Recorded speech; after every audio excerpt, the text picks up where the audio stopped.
महाराज जी, प्रभु प्रेम पूरी तरह समर्पण मांगता है और भक्ति में भी समर्पण होता है। दोनों मार्ग ईश्वर को प्रिय हैं, पर नहीं, दोनों भी मार्ग कठिन। नहीं, मार्ग एक ही है। भक्ति से ही प्रेम प्रकट होता है।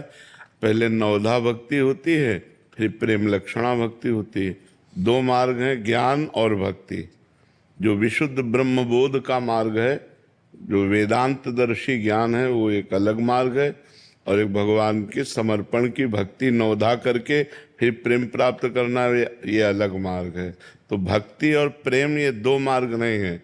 भक्ति प्रथम भूमिका है और प्रेम उसका फल है। महाराज जी यही कहना चाह रहे हैं कि दोनों मार्ग ईश्वर को प्रिय हैं, पर दोनों ही कठिन मार्ग हैं। नहीं, कठिन कठिन देखो, भगवत मार्ग कठिन नहीं है। कठिन है विषय त्यागना, इसलिए हमें कठिन पड़ता है कि जैसे ये छोड़ दो, ये छोड़ दो, ये छोड़ दो। जो विषयों में हमारी रति है उसे त्यागना कठिन, इसलिए भगवत मार्ग बड़ा कठिन लगता है। ऐसा लगता है ऐसा कोई सिद्धांत हो कि हम विषय भोगते रहें और भगवान मिल जाएं, लेकिन ऐसे भगवान तो मिलते नहीं। चाहत हमारी जो मन की पूछो तो मन यही चाहता है, नियम संयम ये जब तक हम धारण नहीं करेंगे, इंद्रियों को भोगों से नहीं हटाएंगे, तब तक भगवान में मन लगेगा ही नहीं। और मन नहीं लगेगा तो भगवान की प्राप्ति नहीं होगी।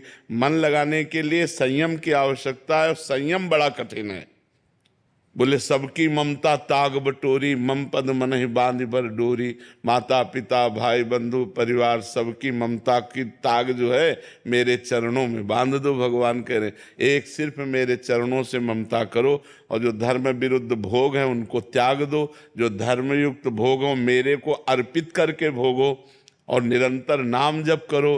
तो भोगों को त्यागना कठिन है, भगवान को पाना कठिन नहीं है। अगर भोग त्याग हो जाए और निरंतर भजन होने लगे तो भगवान, जहाँ भगवान का नाम है वहीं भगवान है।